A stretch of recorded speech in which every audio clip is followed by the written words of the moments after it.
Can't beat us, join us, please bring your coinage. We sing 3-pointers, money shots all net, all vets. Bums we not, jet skiing in them sunny spots.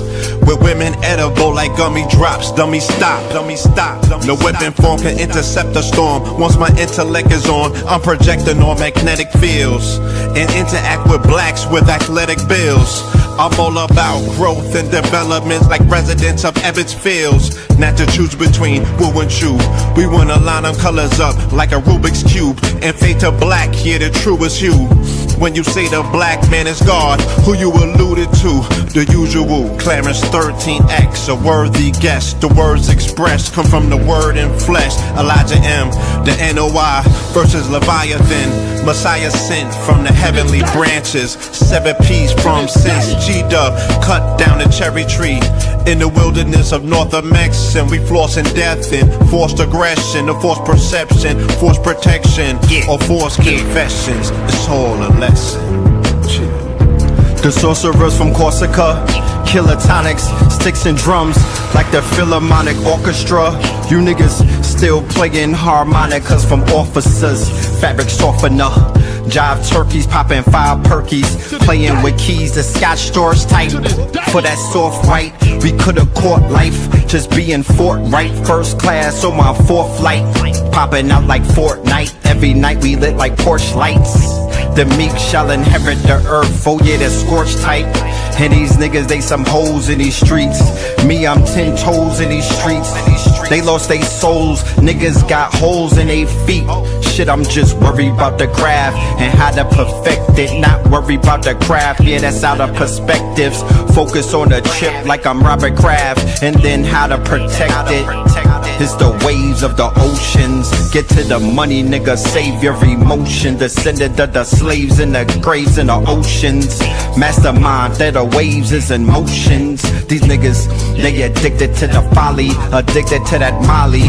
Making me a movie, them sticks made of holly. I'm Dr. Manhattan, sitting on top of Manhattan. When I get all 5 rings, snap my fingers and pop up on satin. Dressed in all black, yeah, drop top the Phantom. Blast.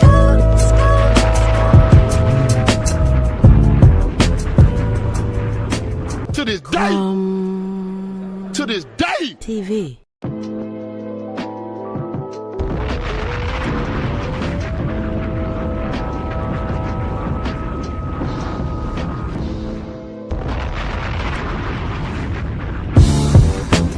Can't beat us, join us, please bring your coinage. We sing 3-pointers, money shots all net, all vets. Bums we not, jet skiing in them sunny spots.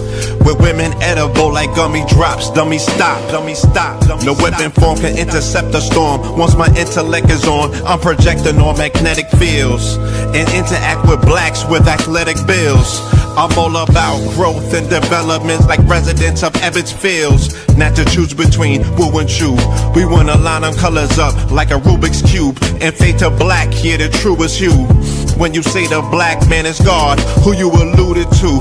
The usual, Clarence 13X, a worthy guest. The words expressed come from the word in flesh. Elijah M, the NOI versus Leviathan. Messiah sent from the heavenly branches. 7 P's from since G-Dub cut down the cherry tree in the wilderness of North Mex, and we flossing death and forced aggression, or forced perception, forced protection, or forced confessions. It's all a lesson. The sorcerers from Corsica, killer tonics, sticks and drums like the Philharmonic Orchestra. You niggas still playing harmonicas from officers, fabric softener. Jive turkeys popping 5 perkies, playing with keys, the Scotch stores type. For that soft white, we could've caught life, just being forthright. First class on my 4th flight, popping out like Fortnite. Every night we lit like Porsche lights. The meek shall inherit the earth, oh yeah, the scorched type. And these niggas, they some hoes in these streets. Me, I'm 10 toes in these streets. They lost their souls, niggas got holes in their feet. Shit, I'm just worried about the craft and how to perfect it. Not worried about the craft, yeah, that's out of perspectives. Focus on the chip like I'm Robert Kraft, and then how to protect it. It's the waves of the oceans. Get to the money, nigga, save your emotion. Descended of the slaves in the graves in the oceans. Mastermind that the waves is in motions. These niggas, they addicted to the folly, addicted to that molly. Making me a movie, them sticks made of holly. I'm Dr. Manhattan, sitting on top of Manhattan. When I get all 5 rings, snap my fingers and pop up on satin. Dressed in all black, yeah, drop top the Phantom. Blast.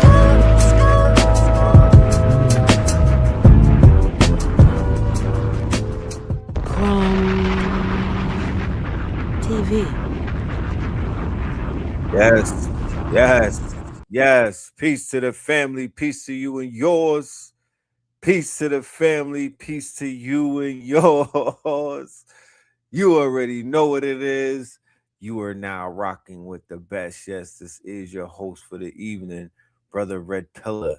And that song that you just heard that we opened up to, that right there is none other than Theta Waves featuring the twin pillars, Red and Blue Pillar. You already know what it is. Yes. And this show right here, ladies and gentlemen, is Saturday Night Live, KNICKS in 4. Yeah, KNICKS in 4, baby. Let's talk about it. Yeah, let's talk about it. Yeah, that part. Yeah, we're going to turn up on here. Yeah, shout out to everybody in the building tonight. Yeah, let's go ahead and do the roll call. Let's go ahead and do the roll call. You know, let's get it in. Let's tap in. We ain't gonna waste no time. Connecticut in the building. Shout out to Connecticut. All of my predicates in Connecticut. Yo, peace, Connecticut. Yo, peace, Connecticut. Yo, what up, though? Time is running out. Politic ditto. Incarcerated Scarface. Maryland is in it. We got Kenya up in this thing.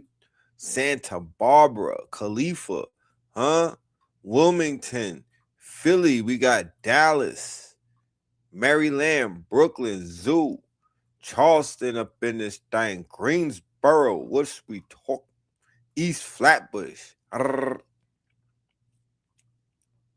and Modesto, Iowa, Osceola, San Jose, the Banks, Alaska. Okay, Greenville, Norfolk, Gastonia, Indianapolis, Ohio. We have Portland. We have the MIA. We got H-Town. Let's go. Greenville. Let's go. Duval. Let's go. Ireland. What are we talking about? Fort Knox. Let's effing go. West Side, Chicago, Jacksonville up in this. Florida.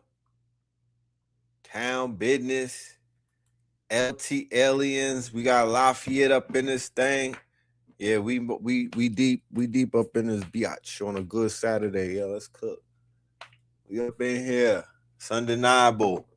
We rushing the gates. KNICKS in 4. What we talking about? Yes, that part. Yeah, New York is back. Yeah. City of the year. What we talking about? You want to start out with that? Or you want to warm up and get to that? Or you want me to get right in my bag? You let me know. The bag is from Canal Street, by the way. I'm going to get right into it. You want to talk about it? Let's talk about it. City of the year. Yeah, it's not just a KNICKS thing. There's something going on outside. That part. The neighborhood KNICKS. 305, Baltimore. Trenton, New Jersey. Trenton, New Jersey.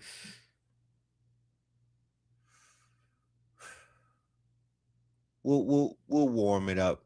We'll warm it up and then we'll get to it. We'll warm it up and we'll get to it. KNICKS for the chip. I don't think the people understand what this is. They like, fam, it's just a football. It's just a basketball game. We trying to talk about FIFA. FIFA who, nigga? What are we talking about? FIFA who? Nobody talking about FIFA where I'm at. You know what I'm talking about? They talking about nobody talking about FIFA where I'm at. They talking about Reefer where I'm at. They talking about the Knicks, Poppy. You know what I'm talking about? They talking about the Knicks, Poppy. Yeah, fuck we mean. No disrespect to the soccer players, but nigga, what? FIFA, yeah, they talking more FIFA for fun. They not talking about no FIFA, my genius. You know, y'all might have to take that back across the pond. You know what I'm talking about? Y'all might have to take that back across the pond. No disrespect to my people in the chat from Ireland. I think we had Kenya in the building and whatnot, but yeah, y'all host them. Yeah, we want to do concerts. They got Jay-Z at Yankee Stadium and the Knicks. That's what New York is talking about. We not talking about FIFA cups, nigga. It's an inconvenient on traffic. That's the only thing they talking about. The water boys are gonna be selling water for $20. That's about it. That's the only niggas coming up is the water boys selling water for $20. I don't play soccer. Me no speaking no English, nigga. What are we talking about?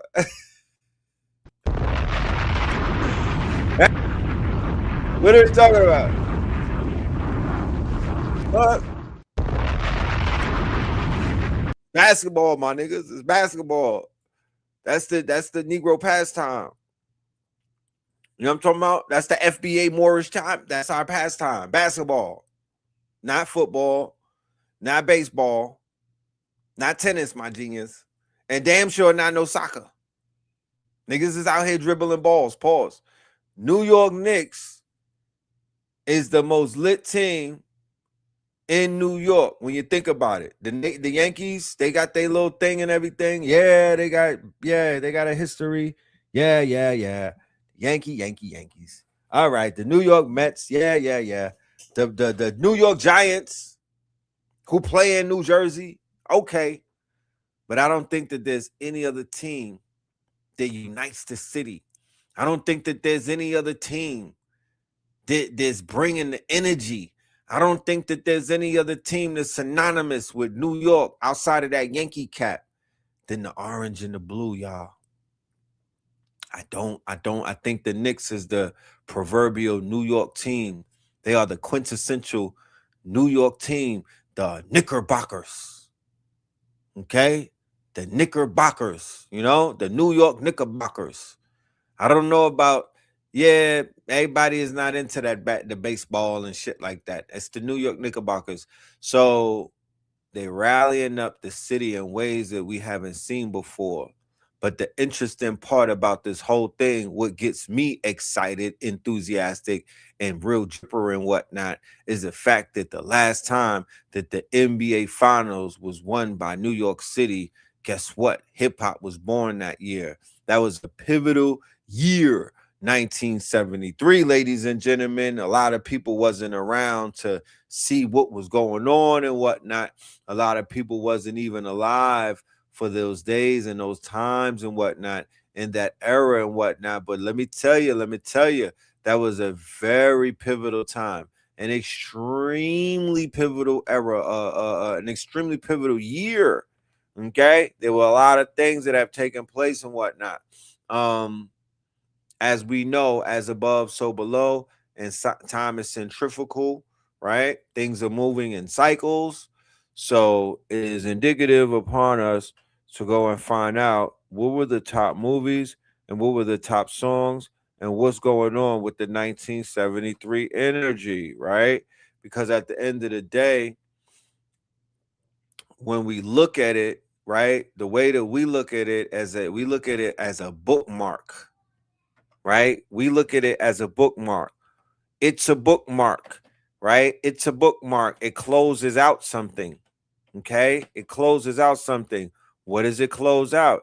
Well, it closes out the 53 years of hip hop. If you were to ask me, if the 53 years of if hip hop is 53 years old this year, right? There's a 53-year cycle that must be examined and whatnot, because if the Knicks wind up winning the chip, it closes a cycle. And then you study everything within that cycle and whatnot. Coincidentally, and not surprisingly, the same year, 2026, one of the quote unquote fathers of the genre, there's two of them, he dies, right? Africa Bambaataa, he he transitions in 2026, which is the 53rd year of hip hop. Okay, that was born in 1973, and just so happened in New York the same year that they won the chip, the same year of the wow signal. If my research serves me correct, the same year as the wow signal, right? Right? Let's see. Wow signal. A very interesting year.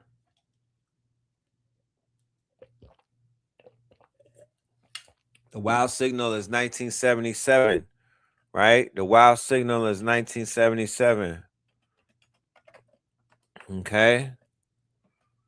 Which happens to coincide and it's in alignment, right, with the blackout in New York City, what they call the Night of Terror. Okay. So the Night of Terror, which is July the 13th and the 14th and whatnot, that happens in New York City. And that's right around the time of this quote unquote signal that came in from outer space, August 15th, 1977. Hip hop is born August 13th, 1973. Okay. So the same year that they put SETI out there, the Search for Extraterrestrial Intelligence, 1973, is also the same year that they pick up the signal of hip hop and this new thing, hip hop is born. 1975, me and Blue Pill is born. You smell me? 1975, the gods arrive. You know what I mean? So, okay, you a 73er, right? So y'all already know what it is. Talk black to me. Like, let's talk about it. I know how powerful 75 is, and I definitely have been tapped into the power of 73. And I'm here to let you know that loop, we are approaching that loop with every single victory that the Knicks win. Every single game that they win, we are closing in on the 1973 loop. Now, let's go ahead and pull up what was going on in 1973 that we should be paying attention to. Not just paying attention to, but we could be tapping into this energy, and we could close the loop by tapping into the time machine, and the time machine is the music. The time machine is the music, right? That's the DeLorean. The DeLorean would be the music. Okay, so tie a yellow ribbon around the old oak tree. Tony, Orlando, and Dawn, right? Then you have Bad Leroy Brown. Then you have Roberta Flack, Killing Me Softly, huh? Roberta Flack, guys, Killing Me Softly. Marvin Gaye, Let's Get It On. Paul McCartney, My Love. Krish Krishnashoff, Why Me? Elton John with Crocodile Rock. And Billy Preston, Will It Go Round in Circles? Carly Simon with You're So Vain, huh? Diana Ross, Touch Me in the Morning, huh?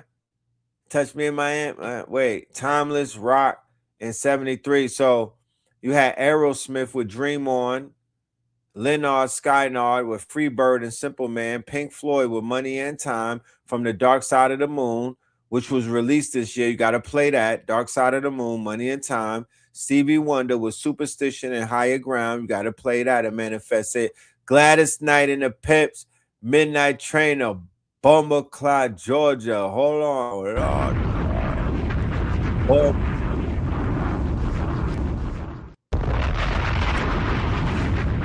Rinse that shit. Midnight Train to Georgia. I'm on a midnight. Yeah, and the Pips. Yeah, and the Pips. Yeah, get the Gladys Knight and the Pips, my nigga, or my day traders. Midnight Train to Georgia. Deep Purple, Smoke on the Water. Elton John, Goodbye Yellow Brick Road, and Beanie and the Jets. And the Eagles got Desperado. Okay. The Edgar Winter Group's track Frankenstein hit #1 on the Hot Billboard 100 in May. Okay. Go pull up Frankenstein and let Frankenstein rinse. You know, let that shit play. So these were the masterpieces. These were the ones that rewrote the rule book on studio production and album-oriented rock. Pink Floyd, The Dark Side of the Moon. Very powerful. Elton John, Goodbye Yellow Brick Road. Led Zeppelin, Houses of the Holy. Now, you know, they were ruling the airwaves before hip-hop arrived. So we do pay homage and we do study the rock and roll, the albums of those times that were put together and are considered masterpieces, you know what I mean? Works of art and whatnot. We're not biased when it comes to the frequency and the sound, even though we know that some of those sounds were very low frequency. But yeah, we tap in. Marvin Gaye, Let's Get It On. We tap in. Stevie Wonder, Inner Visions. We tap in. Bob Marley and the Wailers, Burning. We tap in. And the Firehorse Year, we tap in. The final album to feature the original lineup of Marley, Taj, and Bunny Wailer. Burning was a fierce revolution. And Jamaica is burning right now. Huh? Jamaica is burning right now. Talk black to me.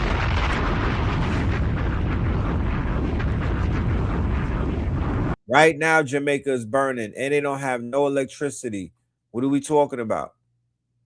Right? So that album gets played and whatnot in the streets of New York, in the streets of Flatbush. If y'all really want to summon that energy and bring that shit real closer, bring the music out. Play the music. Play the in those outdoor movie theaters in New York, summertime in the park, and play Serpico. Play all of the 1973 movies. Facts. You got Lynyrd Skynyrd, right? That was a legendary debut. The Stooges, David Bowie popped out. David Bowie popped out. All right, top 10 movies. What were the top 10 movies? So you could go and pull those up too, right? Flip the covers. The hottest thing selling right now is KNICKS merch. I just throw that out there. Citizen Kane, my nigga, they want to get us in chains. Huh? Citizen Kane, they want to get us in chains. The Godfather, excuse me, hello.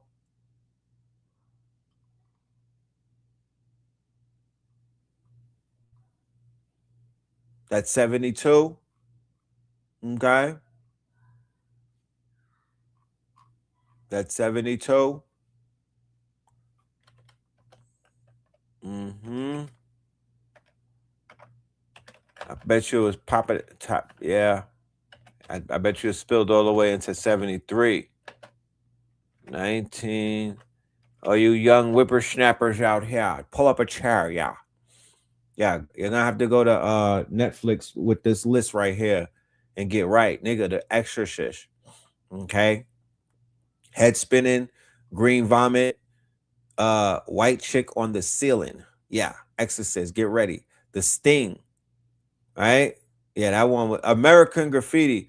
Now, this is interesting because think about it. Before hip hop is officially, they have a #1 movie called American Graffiti. It's a coming of age movie about the 50s, right? This is from George Lucas, the same person that will give you Star Wars, huh? Go check that out. Serpico, huh? With Al Pacino, go check that out, right? Gritty New York crime drama. Paper Moon, Into the Dragon, Bruce Lee, go check that out. Mean Streets, De Niro, go check that out. Badlands, go check that out. Huh? The Way We Were.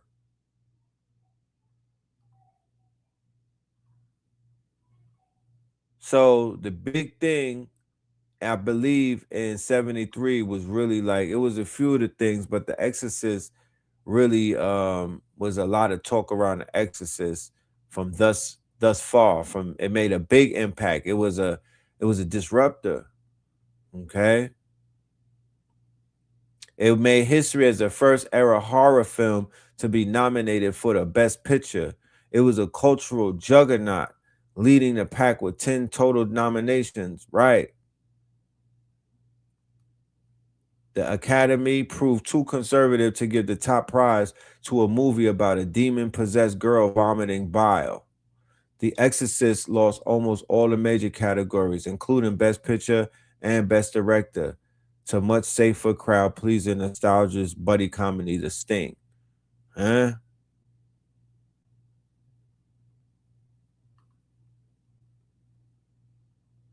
So they basically snubbed it because they didn't want the kickback of The Exorcist, you know, where they were really like exposing these people. That was really, when you think about it, it was one of the first movies of that genre to begin to expose the exorcism and the demonic possession of these people who came over here already possessed and began to possess other people when they got over here and whatnot. In the church, and especially through the Holy See, were intricately in bed. They were tied in with the egregor, you know what I'm saying, amongst many other things. And that movie was just blowing a lot of shit up. So if you did not see it, go watch that and go watch The Omen with Damien. You know what I mean? All of this other stuff that they play in the movie theaters is supposed to be scary. It doesn't measure up to the writing, you know? We'll return to the KNICKS in a minute. We got some things that we need to cover right now. News-wise, there's a lot of shit going on in the world. We'll come back to the KNICKS in 4, you know what I mean? This is just a warm-up. We're going to get to that in a minute. Let's talk about Chud and them right now. So now we got black men who have friends who support racist people of their race. So you got black friends who have Asian friends, black men with white friends or what they call Caucasian, and then black friends with Indian friends, Asian friends, you know, their comrades, maybe co-workers, teammates, you name it, bandmates, you know what I'm saying, mates, you know what I mean? And they're coming to these conclusions and they're beginning to have these aha moments, and they're beginning to get their nigga wake up moments, and they're opening up their eyes that, yeah, their friends are not really who they thought they were, y'all. Be working with Alex Rosen henceforth. I will not be collaborating with him on any preg catches. I might have to run into him at, different court events and stuff, because we have done a lot of preg catches. We have done a lot of great work together. So we will probably have to be attending some certain court hearings and things like that. But as far as new preg catches or anything like that, or him being on this channel, you guys will not see him on this channel anymore. Alex has made his decision. Alex was on Twitter talking about how he supports Chud the Builder, things of that nature. But then he did something even a step beyond. He went and donated $10,000 to Chud the Builder's bond so that he can be back free on the streets. And I just cannot tolerate that, and I do not respect that, and I have to make a stand. You go, boy. You make your stand. And of course, Nick Fuentes has something to say. Wake up. Right wing in this country is fake. It's fake. The whole right wing, the Republican Party, all of the constellation of right wing think tanks, publishing houses, activist groups, they are all fake. It is all theater. It is all a Trojan horse. And what it is meant to conceal is penetration by a foreign state, Israel. Prager University, the CEO is a former IDF intelligence officer, and they don't even hide it. They brag about it. Ben Shapiro obviously is a spy. Running Daily Wire, he clearly has a relationship with Netanyahu and the state of Israel. Breitbart, the editor is Joel Pollack, who studied Jewish studies at a Jewish university, converted his wife to Judaism, and he's not even from here. Fox News and the New York Post are owned by Rupert Murdoch, who is a Zionist and a close personal friend and a donor for Bibi Netanyahu. The Republican Party, its single biggest individual contributor for many cycles running, has been Sheldon and Miriam Adelson. The GOP, Fox News, Breitbart, Daily Wire, PragerU, and all the think tanks, Claremont, is funded by Paul Singer. And Claremont creates I Am 1776, American Mind. It goes on and on and on and on, exactly like this. Peter Thiel was the single biggest individual contributor in the midterms for the Republicans. He got J.D. Vance elected, put money behind Joe Kent and Blake Masters. They lost. Put money behind a number of other losing candidates, Patrick Witt, who sucked. I think that was his name, something like that. Anyway, not important. Peter Thiel puts money behind Red Scare, Sovereign House, the New Atlantis Project, puts money behind Bronze Age Mindset, all of the above. Peter Thiel, 50% of his net worth is in Palantir, whose CEO, Alex Karp, is a Jewish Zionist who said his greatest fear is that the Christian right wing will take over America and defenestrate him, which means throw him out of a window. They flew the entire board of Palantir out to Israel after October 7th. Israel's Lavender AI facial recognition comes from that suite of companies. After October 7th, Palantir said it reserved a number of spots at the company for Jewish employees. It was like a reverse affirmative action for Jews. And it's infiltrated from top to bottom by Israeli intelligence. That's half his net worth. And that's who's providing the money for all this alternative stuff like NatCon and everything else. It's a fake right wing. It's all fake. And they will be as racist as they want against blacks or Hispanics or Indians. And they will be as jingoistic as they want. Or they can sound nationalist in some ways. They can sound protectionist. They can sound like immigration restrictionist. They can talk about a lot of things. But there's one thing you can't talk about that everybody knows. There's one thing that you can't talk about at Turning Point USA.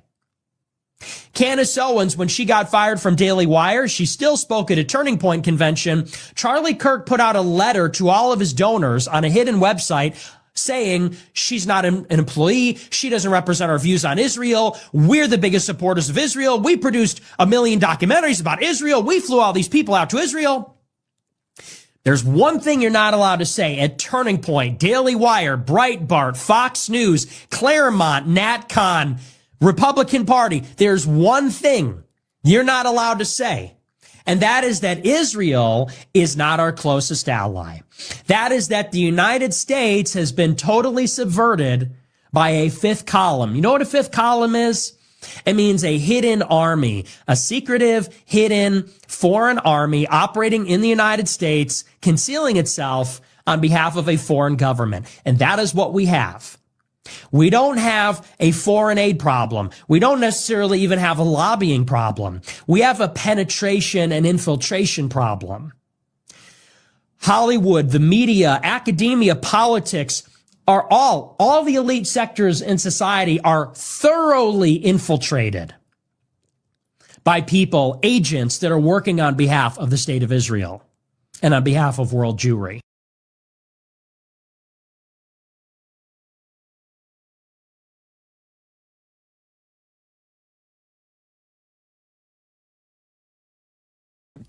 Yet they are racist towards black people and immigrants here in America.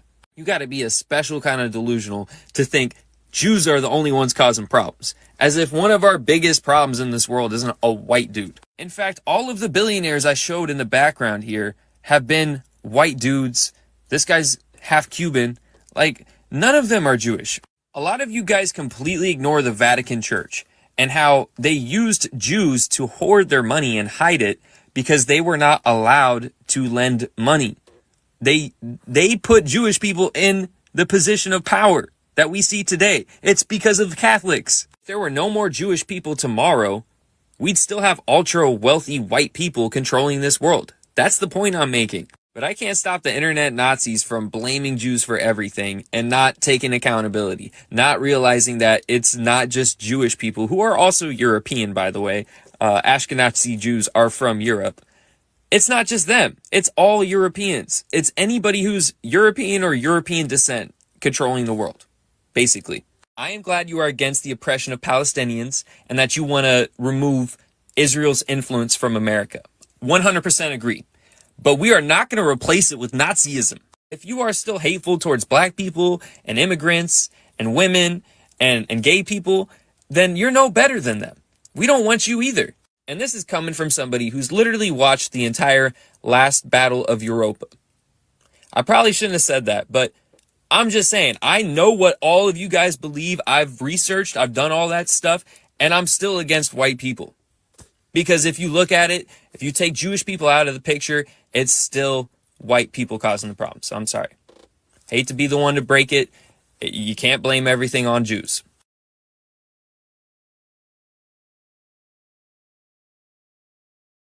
Act of the American military and the IDF merging? No, I didn't. It's confusing and I'm tired. What does it say? Well, it says we're going to be basically collaborating with them on all levels and sharing all of our technologies with them, even in private sector. Wait, private sectors?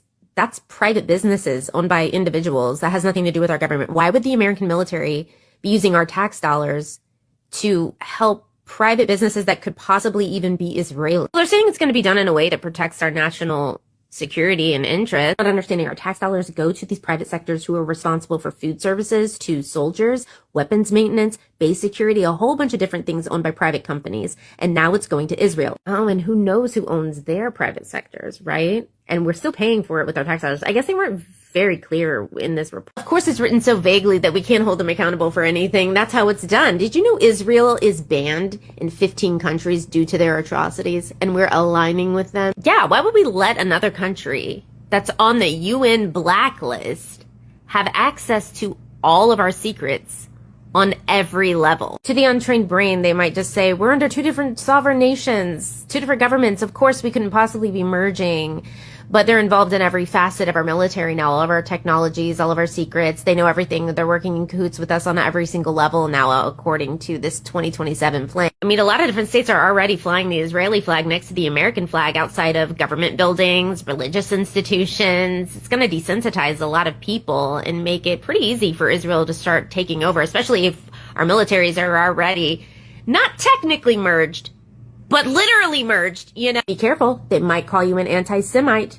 They might call you anti-Jew. I'm sorry, what does being Jewish have to do with any of this, of it, like another country taking over and integrating? I don't know why, actually, but in today's world, it's a lot scarier to be accused of being anti-Jew in a situation that has nothing to do with Judaism, than being treasonous to your own country. It's really weird.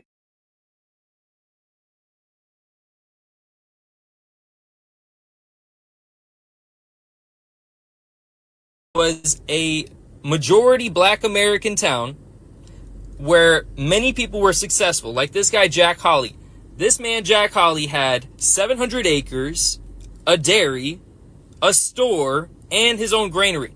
They took minor disagreements and minor disputes and exaggerated it into this huge race war propaganda, which they then used to inspire the racist white Americans to go hunting the black Americans one by one in the forest. Nobody knows for sure how many people died, but it was at least 60 people, if not 100 people. There were 11 white men that were arrested, taken to Houston, and their charges were quietly dropped. They never served 1 day in prison. Oh, and Jack Hawley, he never got any of that back. He lost all of his property and all of his stores. So when you hear a racist person using race war propaganda, just ignore them. This is a tactic they've been using for years, and we're going to slowly expose it because a lot of these stories are just coming out. We didn't even acknowledge this until 2011. So I know some of y'all are hearing this for the first time. See, racist people aren't going to study history. They're not going to realize that the garbage that they regurgitate is just propaganda that's been used for years by white supremacists. Race wars are only started by white people. That's it.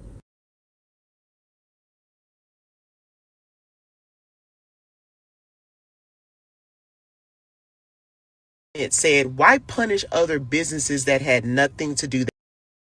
I just passed by a boycott of an Asian hair store here in Houston. And immediately when I get on TikTok, I see a post of a young gentleman saying people all over the country are boycotting Asian hair stores and Asian nail salons because of what happened to Cyrus. The most liked comment said, why punish other businesses that had nothing to do that? And my response to that is very simple. Because I can't look at the color of your skin to determine whether you're friend or foe. For years, y'all have looked at the color of our skin and looped us all as criminals, as has-beens. We ain't gonna never be nothing and we are tired. But when we do it to you, it's a problem. But Drea, we're not all like that. And I understand that you're not all like that. But I am not willing to walk into another store or into another business that don't have somebody that look like me to find out that you're not one of the cool ones. What do? We stop going to all of your establishments. We start supporting our own, period. I'm about to start putting together a series of Black Wall Street Zooms that is free, that is for everybody in the Black community that can come and start learning about resources in your area for you to support your own people. And I know that there's an app out there that you can go to. I'm not talking about no app. I'm talking about real conversations, real people that you can connect to in your area.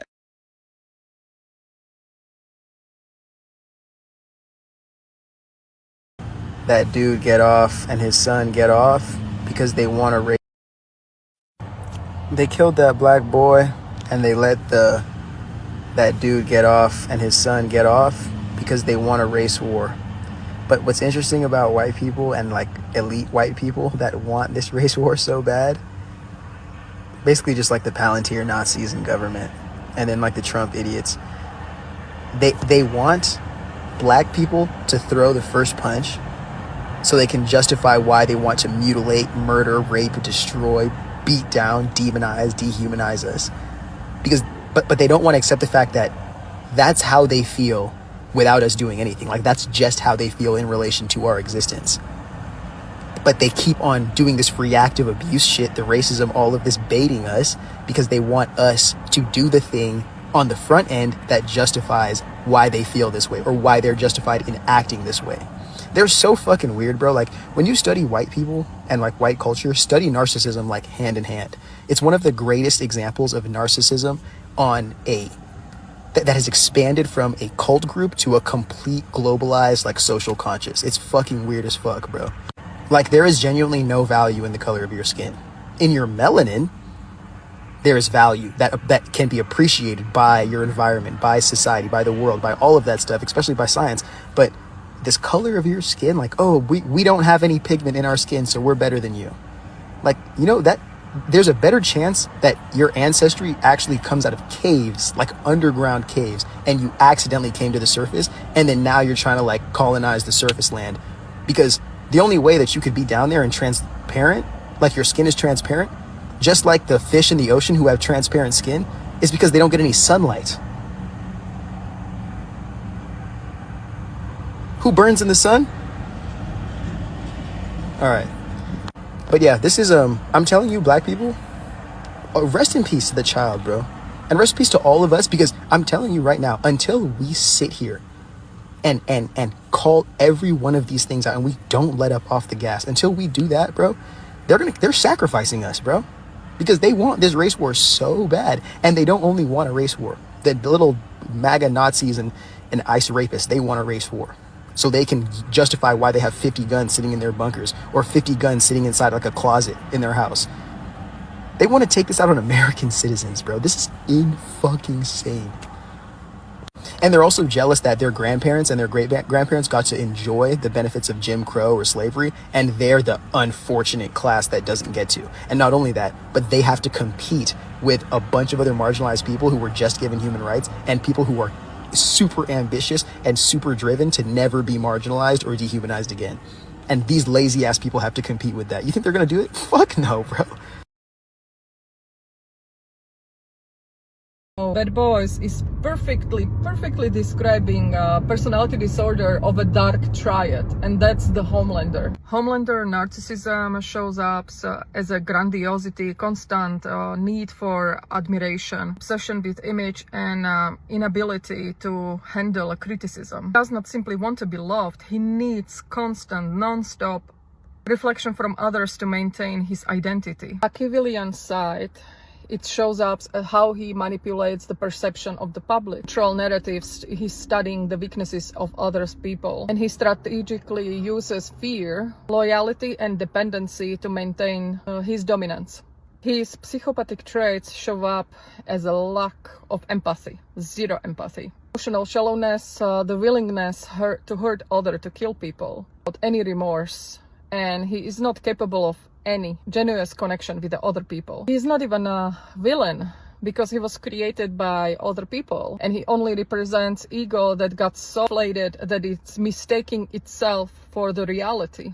And the tragedy of him is that even he has all these superpowers, he constantly needs validation from other people. He cannot live without it. He emotionally depends on opinions of others. I have received the most wonderful message. I was visited by an angel, and she foretold my destiny. Well, praise be. And what is it? God. Sir, that is wonderful. There is no higher calling than serving the Lord. No, not serving the Lord. Being the Lord. Stephen, here I am, a living God, right before your eyes, and still your faith wavers. It's okay, but I'm not angry. But I am disappointed. I don't make mistakes. I'm not just like the rest of you. I'm stronger. I'm smarter. I'm better. I am better. I'm not some weak-kneed fucking crybaby that goes around fucking apologizing all the time. And why the fuck would you want me to? I'm done. I'm done apologizing. I am done being persecuted for my strength. You people should be thanking Christ that I am who and what I am, because you need me.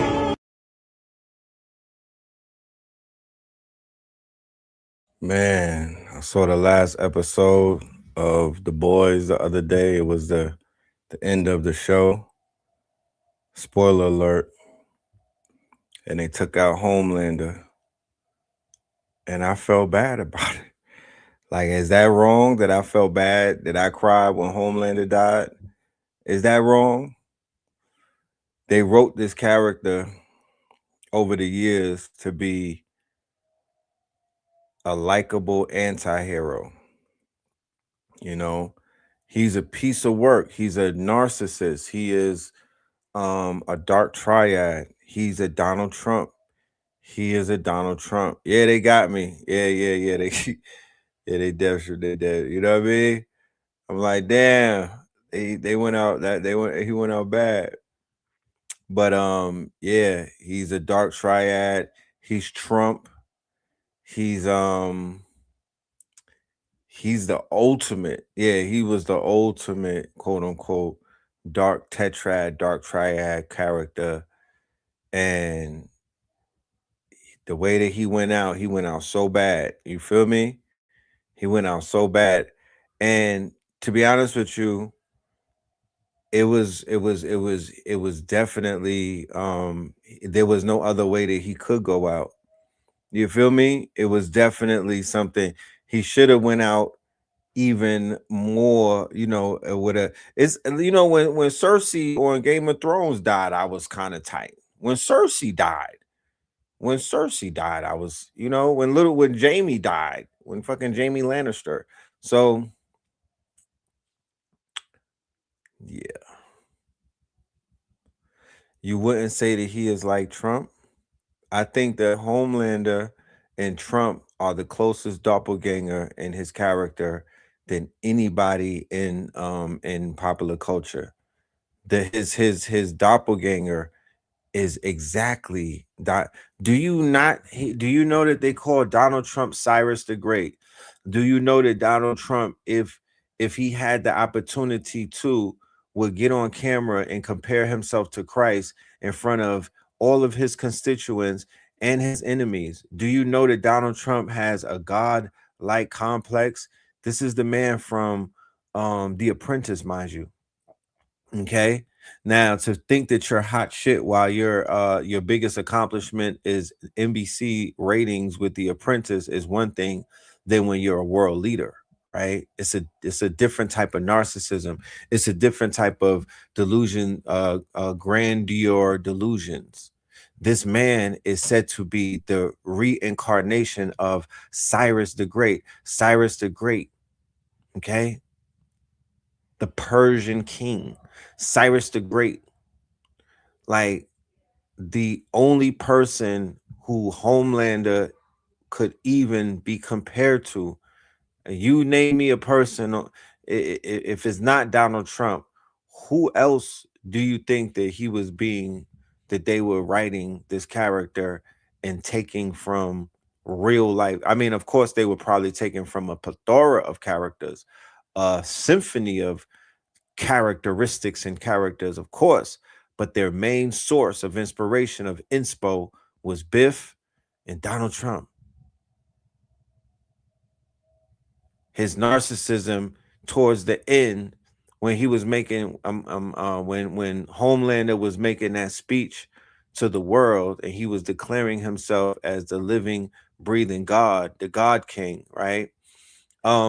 Wasn't that something that like a Napoleon or an Alexander did before they basically lost their shit? You know, this is the heights of people's ego. I think Three God actually did it. Eligio, right? He declared himself to be God and brought a he, right? Brought a whole type of you know, basically tried to introduce a whole crazy way of life. You know what I mean? Like, that's crossing that line. And in the TV show The Boys, which I would highly, quote unquote, recommend, this would come highly recommended by me. This would come highly recommended as must-watch TV. This would come highly, it's 5 seasons long, right? You could binge on all 5 seasons over a few days. It's dark as hell, though. Dark. When I say dark, it's the darkest shit on cable, on streaming net platforms. You know what I mean? It's like a graphic novel on TV. Yeah. Yeah. It's like something that you would find in Forbidden Planet. It would be like a graphic novel, not a comic book. Marvel is a comic book. Whoever the Boys universe is, it's a graphic novel. It's like Forbidden Planet type shit. It's something that you'll find in one of those expensive magazine stores. And it's gross too. Yes, it is gross. I just have to throw that in there. This is not to be, Game of Thrones is considered gross as well, right? It's very adult. So do not have the young ones watching it. It's very gross.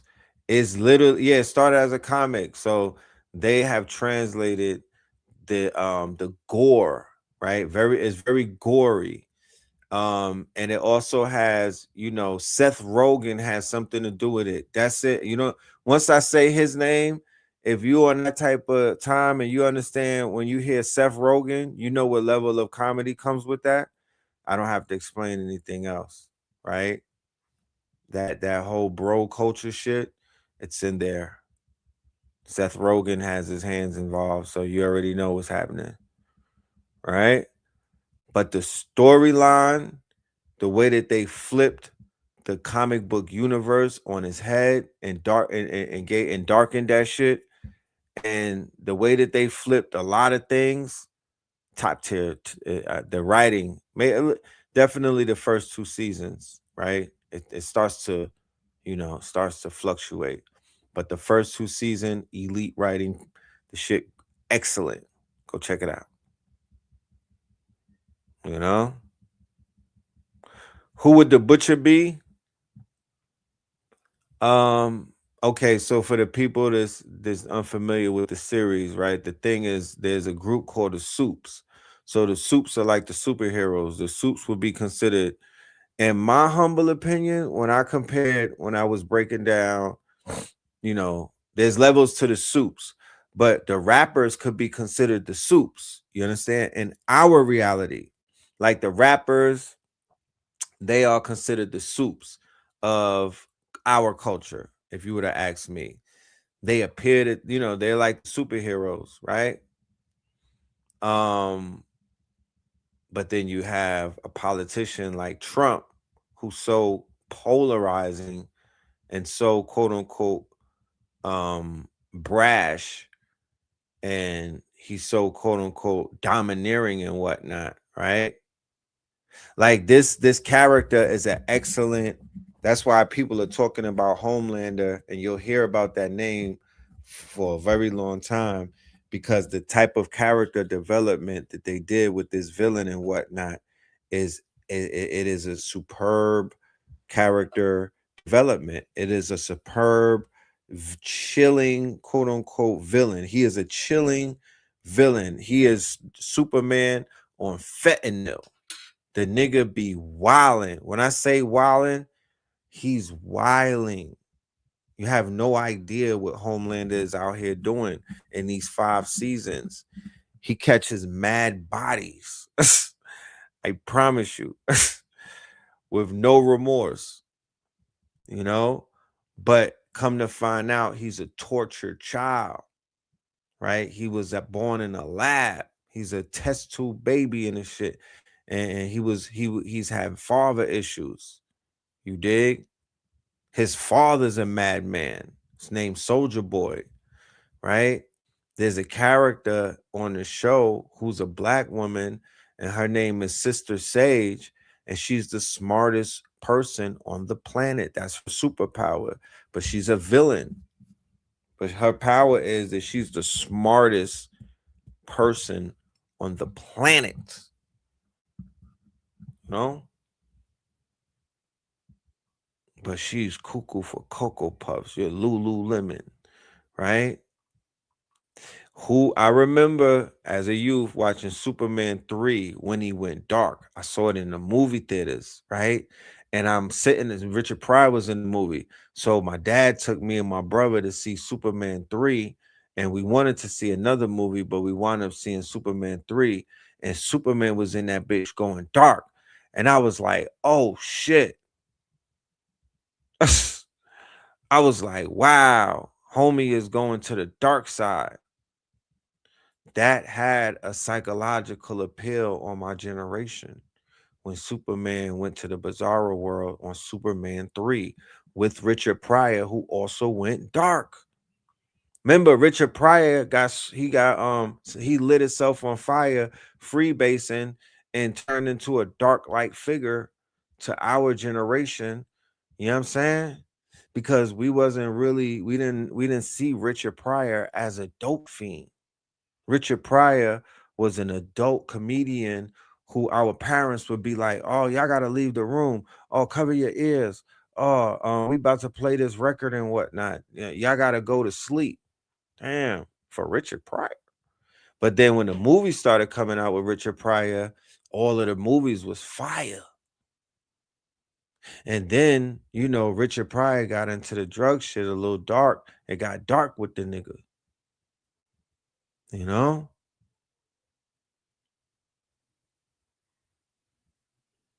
But this whole thing is about people turning dark. The whole allure of Star Wars is about Anakin turning into Darth Vader. You know what I'm saying? That was really happening. There was a lot of Anakins in the hood, man. From 1973 to 2026, Do you know how much anarchy has taken place with this dark tetrad and in our culture throughout our generations? Homelander is also a poster child of crazy niggas. He is an excellent study in villainism. Marlowe from The Wire, excellent study in villainy. There's a lot of villains that you should study and whatnot. But this nigga right here, you know, Sister Sage saved his ass, right? She's the all-knowing. Yep, she's Big Mama. She was able to tap into her brain and whatnot, doing real freaky shit in order to get her downloads and whatnot. But she put together multiple plans to keep his ass alive. He had mommy issues and father issues. This shit is deep. We're gonna do a whole show on The Boys. I'm gonna have a panel. I'm gonna have a panel. He killed. This is the president right here. He squashed he killed the president in the Oval Office because he didn't believe that this dude was the second coming. He started becoming mad delusional in season 5 with this delusion of grandeur and went madman crazy, sort of like how Trump is going right now. Madman crazy, sort of how like Bibi Netanyahu going what? Madman crazy. Losing their fucking shit. Literally pooping on themselves. Right? Is the show still on? The last show of the entire quote unquote series came out like 2 weeks ago, I believe. But it's sitting right there in Amazon Prime, all 5 seasons lined up waiting for your ass. You know what I'm saying? It's sitting there waiting for your ass right there in the server. All you got to do is press play and get ready to get, you know, I don't know. You're not walking out of the Boys how you walked into the Boys. Let's just say that. You know? But it's literally, it flips all of your favorite comic book character, DC and Marvel universe, and somehow the way they wrote that shit, they threw everybody's inside of it. But then they weave the political, they weave Trump all throughout it too. They weave the political left and right, woke and non-woke, LBGT versus the church. All of that shit is weaved into there. It was even some things with like a Peter Thiel character in there. You know?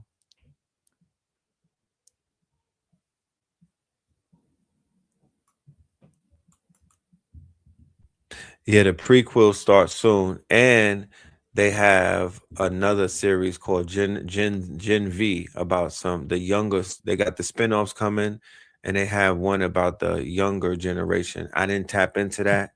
They said that it was worth watching. Blue told me that was worth watching. And it's a tie-in to The Boys as well. But it's definitely a good case study, even in how to write out some series for my writers, for my script writers. That right there is it would be a perfect case study on how to create 5 seasons of some crazy, fast-paced, off the wall, like they were drawing outside of the lines when they wrote some of these episodes, you know.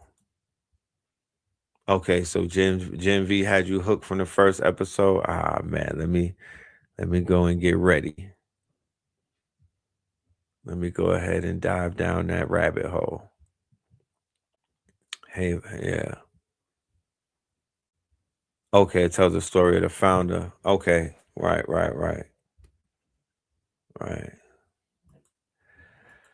The cartoony Invincible. If that's what you're asking, yes, I have. You know, I saw Invincibles before I saw The Boys. And yes, I definitely see how the Invincibles at the cartoon ties into The Boys as a TV series, you know. Right, the school for the soups. I have not seen Back Rooms as of yet. I am still getting ready to go see it, but I didn't go see it yet. You said you stop it. That's saying a lot, bro. I know you be saying I know. Listen, you said that Gen V is harder than the boys. This is not Sacrilegious Sundays, is it? No, it's Saturday Night Live. You could say that when it's the sacrilegious day. I ain't going for that. Yeah, it got canceled after season 3. Yeah. Alien Earth is good. Okay. I'm out to them.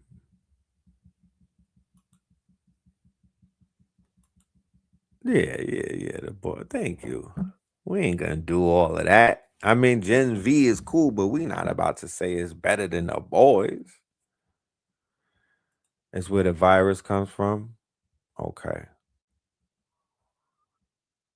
I bet you niggas might have want some of them syringes, that Formula V. But let's go and let's continue to go down this thing. But I'm just bookmarking and letting y'all know, the New York City is done apologizing. Grandiosity, this constant character right need here for is that background. These characters that are gonna be in Madison Square Garden for Game 3, my city breeds Homelanders. My city breeds American Psychos. No, dead ass. Donald Trump is the biggest Homelander. Like I'm saying, he's going to get a hero's welcome. Don't fall for it. I mean, they're going to boo him and everything. Donald Trump on the front row on courtside, Game 3 of the finals with the alien and the young boys this balling on some new look. They have 44. They won 44 games. Do you know the Knicks have not lost a game since Christmas?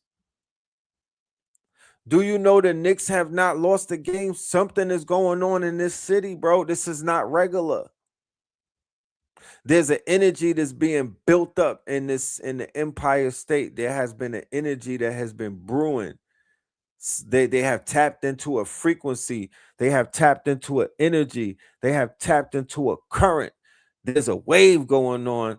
And I when the wave god came home, I was in New York. I was like, yo, the wave is about to really start. It was on November the 7th. I remember it because I was in Coney Island by the Brighton Beach, and it was around the time of my son. I was like, yo, this shit about to get wavy for real, for real. They lost twice to Atlanta. No, they didn't lose at home, though. They didn't lose at home. They have the best run in all of NBA history. Do not take my word for it. Go watch Stephen A. Smith and Cameron and them niggas. Don't take my word. I ain't the sports. They got the best run ever in basketball. Facts. That's what they saying. That's what they saying. They played the best 12 games ever in the history of the NBA. Yeah. They lost at home too. Look, go talk to Cameron. Go talk to the stats. Go talk to the stats. Go talk to the stats from Staten Island. Okay?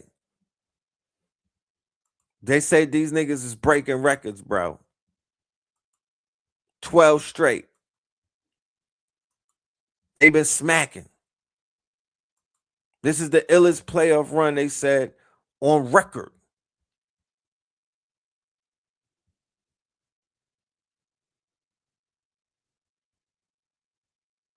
And then somebody's going to say, oh, not better than MJ Chicago while you cleaning your Jordans in the sink. Listen, I didn't say it. They said it. I'm over here on Poly Market trying to find a way, man. Listen, they said it. I'm dead ass. Nixon 4. Bring the brooms out. Fuck you mean? Bring the brooms out and give me that chopped cheese, nigga. The city is back. What we talking about? Y'all want to talk? No, what do we talk about? Just little baby mom drama. Ooh, just little baby mom drama. Bitch still mad I don't want her. You know what I'm talking about? Yeah, let's get that chip. Yeah, Nixon 4. Yeah, let me get that. Give me that. Ooh. Niggas don't want to see New York win, boy. I'm telling you. I don't think y'all understand what these wins are doing for our DNA. The junk DNA is waking up. Every New Yorker, everywhere. New Yorkers in El Segundo. Niggas in Nebraska, in Alaska. They DNA is like, ooh, it's waking up. This is some 100 monkey theory type shit. I promise you. Just little baby mom drama. Just little baby mom drama. Yeah. We all forming Voltron. This is big for us. You know what I'm talking about? The last time niggas woke up, y'all got hip hop. Thank you. You're welcome. Yeah, something is gonna come out of this. Y'all saying nigga alchemy right now. Wow. Donald Trump trying to drink the looch. Huh? He trying to he trying to drink the looch. That's why he want to sit on the floor and whatnot. He trying to sip from the juice. Niggas have built up a wave and whatnot. Why he don't just wait to go to the FIFA game? Why he gotta come amongst the niggas? This is all nigga activity. This is melanin in motion, ladies and gentlemen. Huh. Let's be clear. Okay, let's be clear. Huh? This is that melanin moving through New York.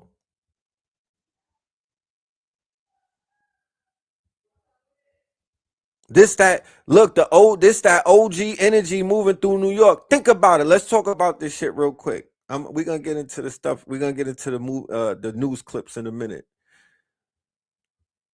The energy of New York City, right? Nothing to take anything away from the young people in New York City who are like my son's age and everything, the young whippersnappers, the drillers and everything, the ones that do the dances and they streaming on Twitch. Yeah, cool. But the energy that is big, that's building up, that people are, we're talking about it through the Knicks. This is a portal. We're talking about it through a sports team and a sports game. But we know that these sports games have more significance than just regular sports game, especially when it comes to basketball in New York City. Go and do the research on the Hero Twins. They were playing basketball all the way back then. Right? But ever since the energy in New York City changed after the shutdown or the lockdown and whatnot, they've been locking down the light codes inside of the empire mother effing state. New York City, the home of hip hop, with a culture that still runs the world and whatnot, the shit that's powering the world, the energy that's powering the world, that the people who went against the war with the quote unquote beast or the quote unquote colonizers in the U.S.A, they were using hip hop in the form of Lego movies and whatnot, because hip hop that was born in 1973 is one of the greatest inventions, one of the greatest weapons, one of the greatest counter-culture insurgencies. It is the proverbial Black Messiah that J. Edgar Hoover or Gay Edgar Hoover and them was afraid of, and what they was trying to stop and whatnot. And it is the quote unquote Black Messiah that Nixon and all of them niggas was afraid of and started the COINTELPRO. Can I get an amen?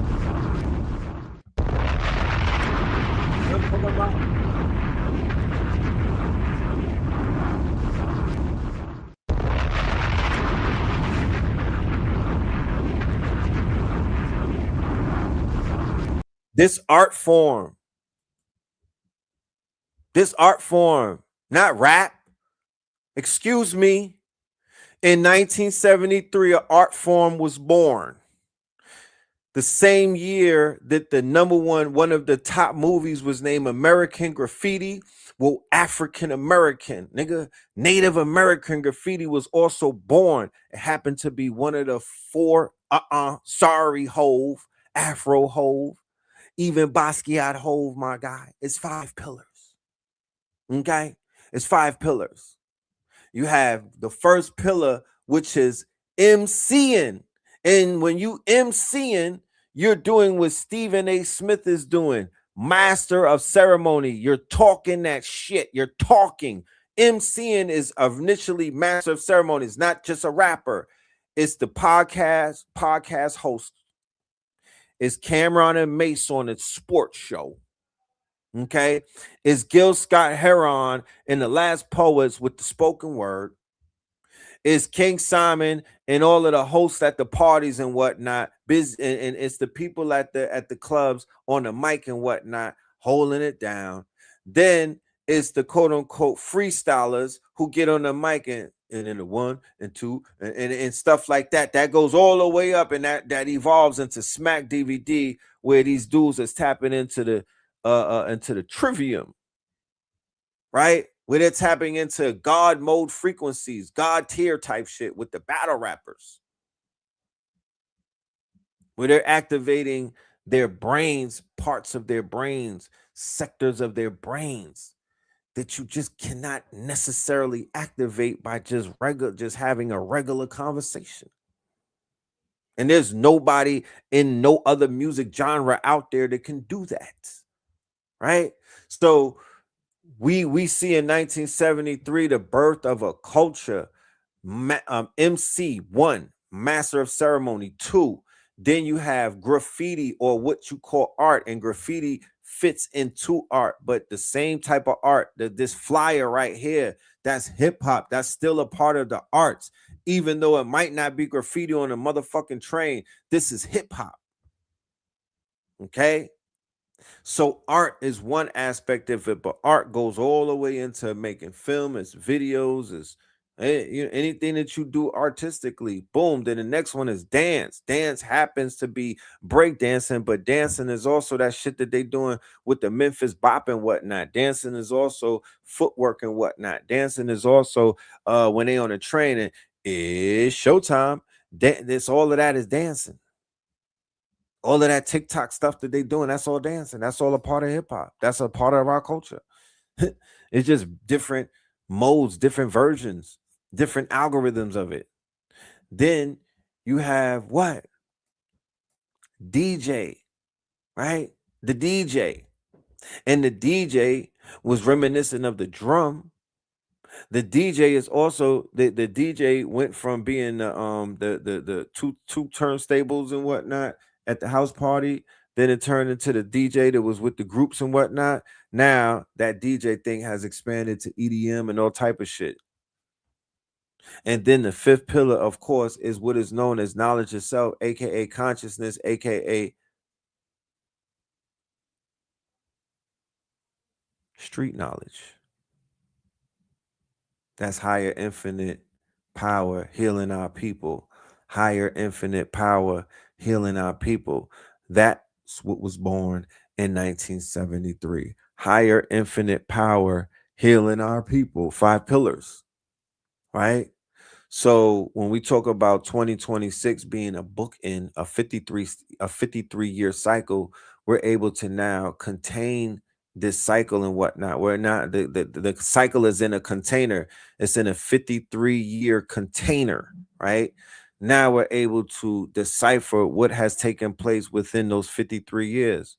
We have the technology, we have the tools, we have the resources, and we have the experts that could take raw data that are available to the public and private data, crunch it, and come back with results, with answers, with analytics of what was going on.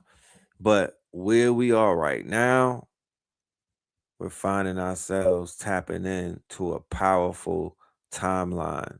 The 1973 timeline is elite. It is powerful. It is going to put us on a whole nother new timeline. Trust. What will be born out of this year is going to take our people to new heights. And it's not even about a basketball game, you know?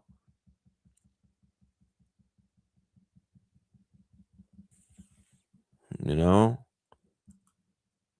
It's about the power of our people when we are electrified, when we are magnified, right? When we are turned on, when we are charged and whatnot.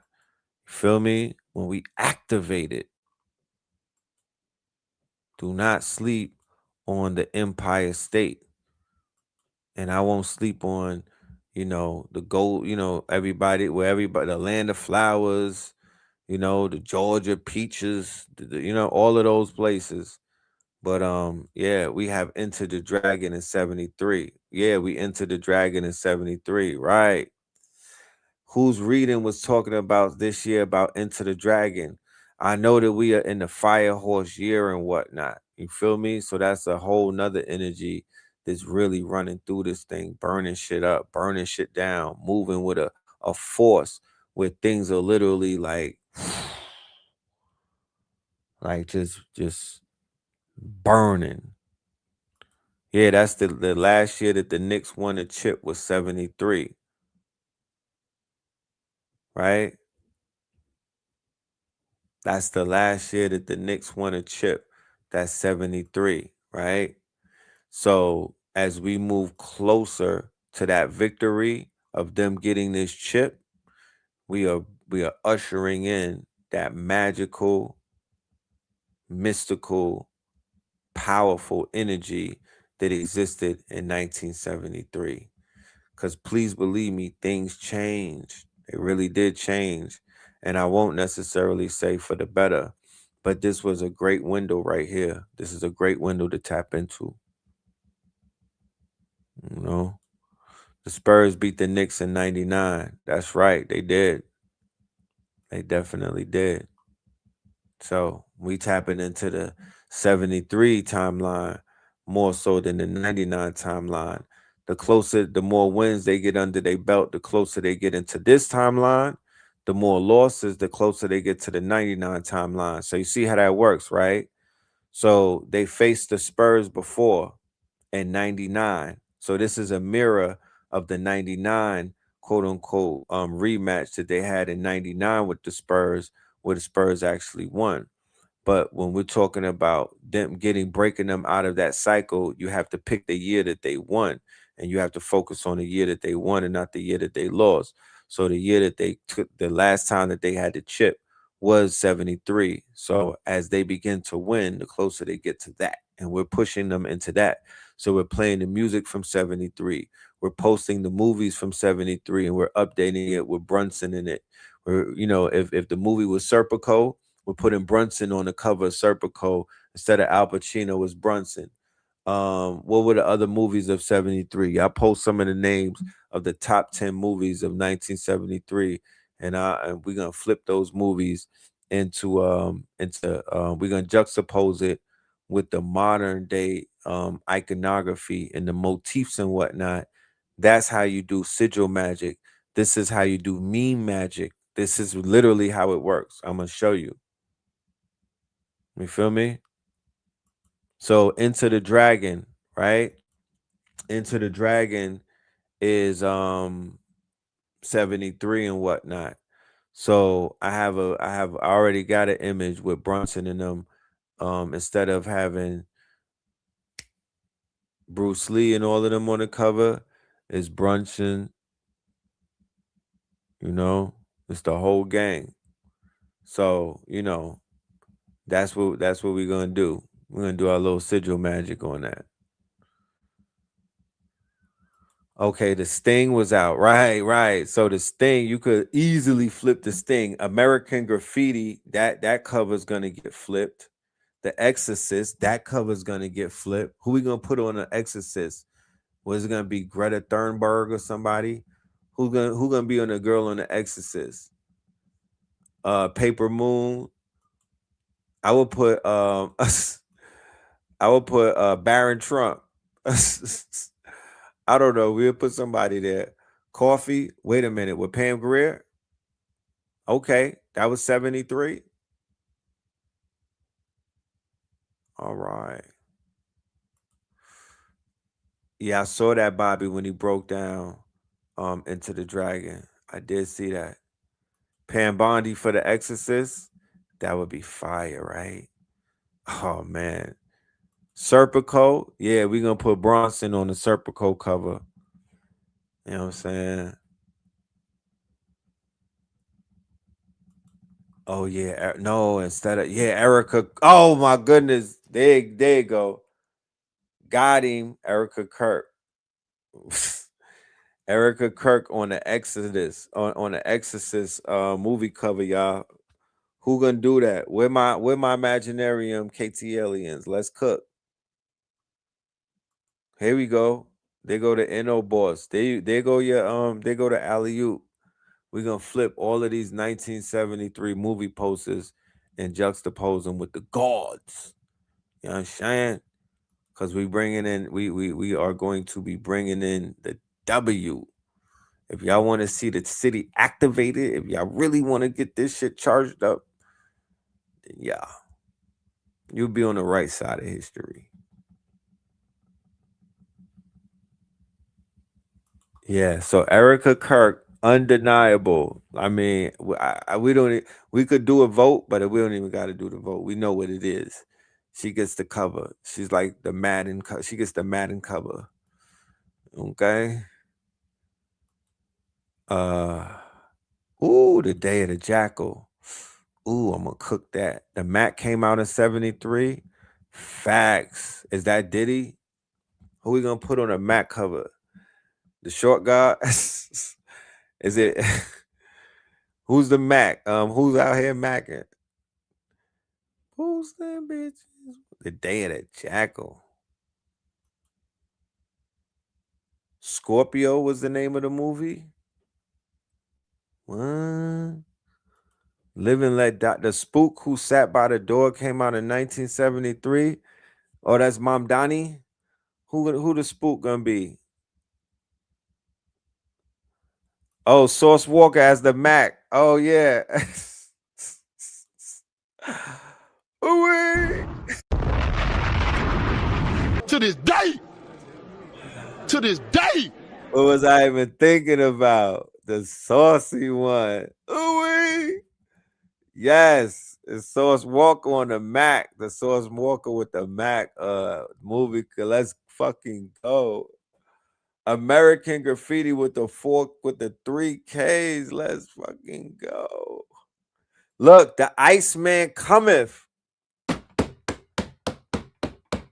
Order in the court. Order in the court. Objection. Order in the court. Yes, the Iceman cometh. 1973. Huh?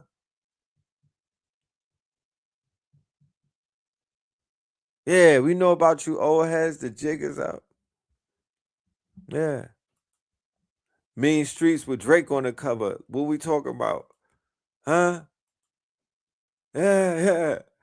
Meg Thee Stallion as the girl on something. What we gonna put Eligio in? What movie was because listen, Eligio got 2026. He got May. What is this? June? Yeah, Eligio got May. He took May. It's 12 months out this bitch. He got May. He caught Mayday. So where's Eligio gonna go on? What movie are we going to place our friend Eligio on? So Live and Let Die came out. Coffee came out. This nigga is Blackula.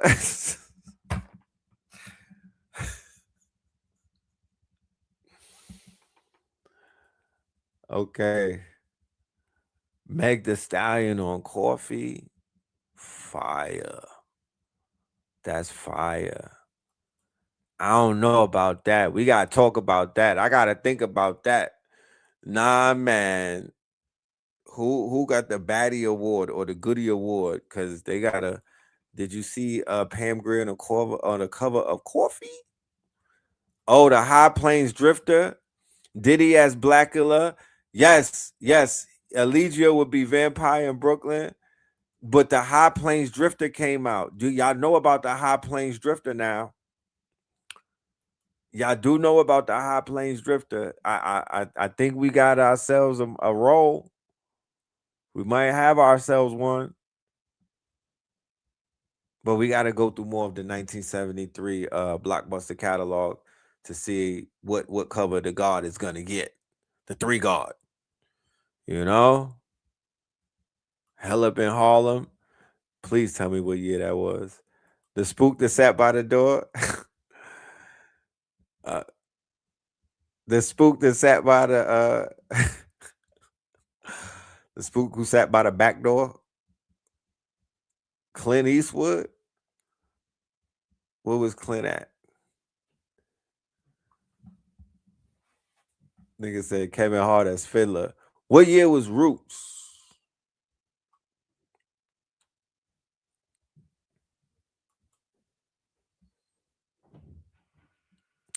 Oh yeah, he's the Exorcist. My bad. Yeah, he's the Exorcist. The whole crib is the Exorcist.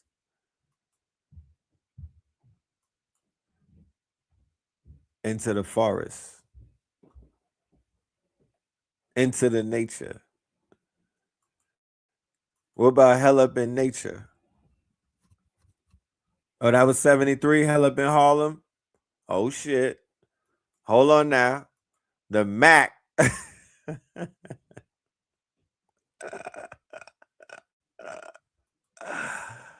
The Godfather. Hold on. Hold on. What did we get my nigga the Mac cover? with the eyebrow pointing up, with the feather and shit. You know what I'm talking about? My nigga was well oiled. What did we give him the Mac cover? With the bear, he got the squirrel on. He got the squirrel fur with the shorties around him. And they got the afros before they cut it. No? With the face paint? No? The cowrie shells? No? No? Okay. Roots came out in 77. Oh, man. Let's get to these videos.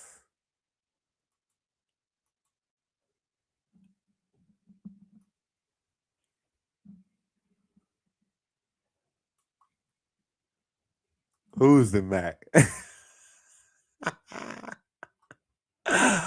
Black Caesar came out too. Oh man, god damn it. Y'all making this hard on me, boy. I'm gonna have to go to Suno with the soundtrack. If this nigga gets the Mac cover, I think that's going to the vote. Yeah, let's go to the polls, guys. We're gonna take that one to the polls on some black voter shit, voter rights. We're gonna take that. We gotta it's a bevy of covers that this nigga could be on. So we're gonna have to go to the polls for Eligio. Is he the Mac? Is he Cleopatra Jones? Is he Black Caesar? Do we put the girls in afros, or do they have the shit with the beads in it? You know, the Stevie Wonder beads, because it was around the disco era, right? Yeah, we gotta vote on that one. We gotta get that one right. You know what I'm talking about? But definitely, Eligio is Trick Baby. Oh man, the harder they come. Oh Lord, pause. What are we talking about? Marvin Gaye. Oh Lord, pausing 10. Black man, black mama, white mama. Hail Caesar. Oh man, what do you want from me? Yeah, Drake is Trick Baby. Your man, call me Ice. Call me Ice. The Mac for Brunson.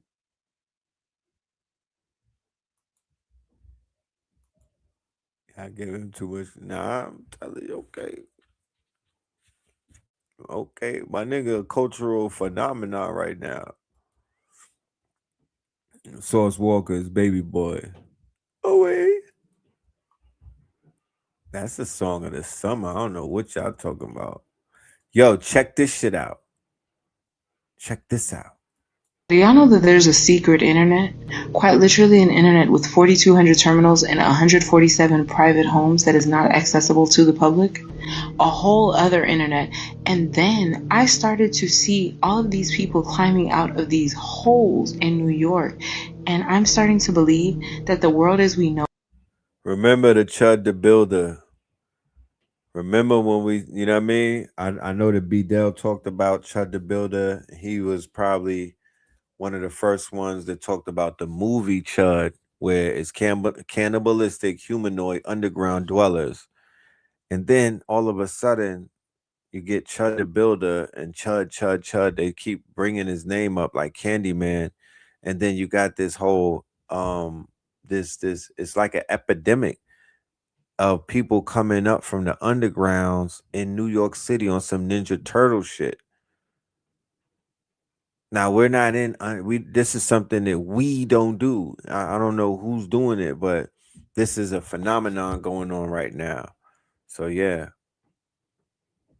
It isn't nothing like what it seems. So there's this thing called ARPANET and ARPA 7, and it is this private network that is connected to every military agency, every central bank, and 147 private residential homes. And this thing is not accessible. You can't just look it up on Google. You can't just look it up on the web. It is a completely separate internet. And we're not even talking about the dark web. It goes deeper than that.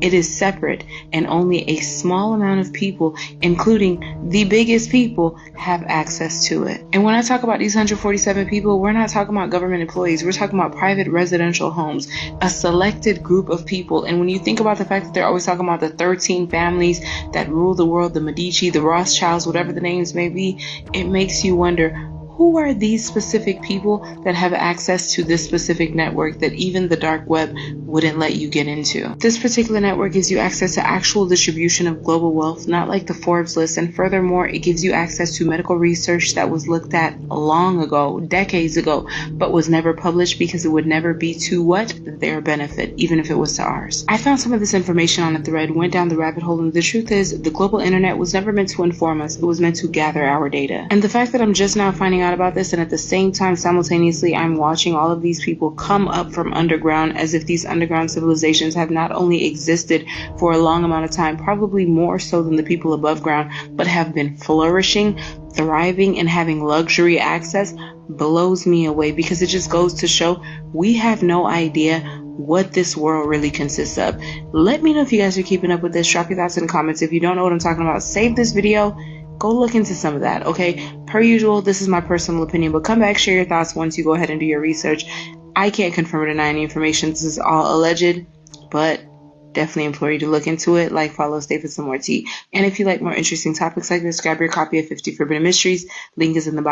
People getting rich from AI are not the people using AI. And that's the part they're hoping you never figure out. Like, everyone thinks the AI war is OpenAI versus Elon, Claude versus Grok, ChatGPT versus Gemini. That's the distraction. The real war is happening underneath all of them, and almost nobody is looking there. Because while the public is arguing about prompts, the people making billions are buying the infrastructure that determines who gets access to intelligence itself. And if you think that sounds extreme, ask yourself a simple question. Who got rich during the gold rush? The miners or the people selling the shovels? Like, Anthropic just partnered with Broadcom to build custom AI chips. Most people saw that headline and just kept scrolling.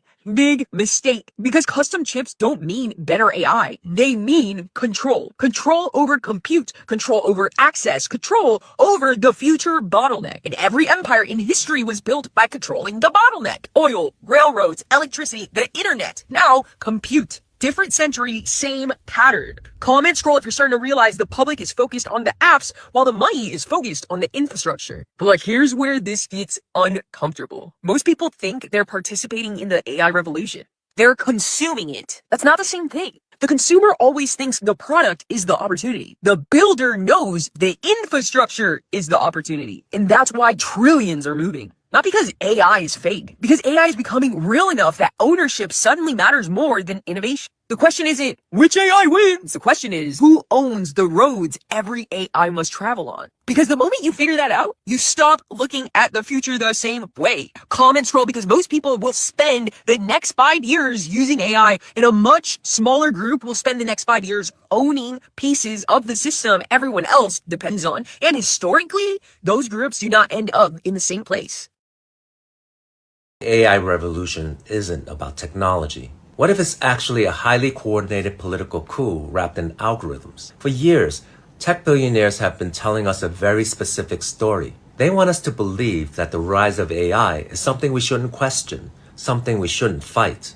They want to keep us focused on the convenience, the promise. But look just below the surface and a very different picture emerges. In our last part, we exposed the dark enlightenment of Curtis Yarvin, the anti-democratic philosophy quietly infecting Silicon Valley that explicitly states democracy has failed and society should be run like a corporate monarchy. But a philosophy can't seize power on its own. It needs a vehicle to break into our institutions. EAC is that Trojan horse, designed to gut government oversight, dismantle public accountability, and hand control of our public infrastructure over to a handful of tech monopolies. It starts at Stanford in the 1980s. A young Peter Thiel was befriended by Father Arne Panula, the priest who ran Opus Dei's recruiting center on campus. Opus Dei is a secretive Catholic organization accused of cult-like practices that recruits wealthy, powerful men at elite universities to advance hard-right causes. Thiel and Panula remained close friends for 40 years. Panula went on to run the Catholic Information Center, Opus Dei's K Street lobbying operation in D.C., just 2 blocks from the White House. It's where Washington's power brokers come to prey, and it's where Peter Thiel's Silicon Valley money and Leonard Leo's dark money machine found their common ground. Leonard Leo sat on the board, the same Leonard Leo who controls over $1 billion in dark money and built the courts that will decide AI regulation. In 2008, Peter Thiel helped architect the Teneo network, a coordinated alliance of conservative CEOs, bankers, politicians, and media figures. Leonard Leo now chairs it. ProPublica obtained leaked video and described Leo's vision as a federalist society for everything. In Leo's own words, their goal is to crush liberal dominance. Let's be plain. When you analyze how this network functions to systematically dismantle institutional oversight, it's clear they mean to crush democracy itself. Its membership reads like a who's who of everyone currently dismantling democratic oversight of AI. In 2021, Thiel invested in Rumble alongside J.D. Vance. In 2023, David Sachs, Trump's own AI advisor, joined Rumble's board. Rumble is the movement's information backbone. They didn't stumble into this power. They coordinated for it. Now they're using AI to make that control permanent. In Part 9, we reveal how they manufactured the political vessel to carry this agenda to the White House. Follow so you don't miss it. I'm getting so many comments to stop using AI. AI was discovered before 1950s, before internet came out. It's part, it belongs together. We use internet as a memory of humans where we are uploading everything. And AI is learning from internet, from us humans. The internet and AI grew alongside each other. AI research actually goes back to the 1950s, decades before the modern internet became public. Researchers like Alan Turing and John McCarthy were already exploring machine intelligence long before websites, social media, or smartphones existed. What's interesting is that AI remained relatively weak for decades because it lacked 3 things: enough data, enough computing power, and enough connectivity. The internet changed all 3. The internet became humanity's external memory. Every search, article, image, conversation, video, purchase, and social interaction created a growing archive of human behavior. AI became possible at scale because there was suddenly an ocean of information to learn patterns from. You could say the internet was the nervous system, and modern AI became the pattern recognition layer built on top of it. They noticed that the internet appears first, then social media, then smartphones, then recommendation algorithms, then generative AI. It looks less like separate inventions and more like stages of one unfolding process. Not necessarily a conspiracy, but a progression. First, humanity digitized information. Then humanity digitized communication. Then humanity digitized attention. Now humanity is digitizing cognition itself. That's why some people feel uneasy.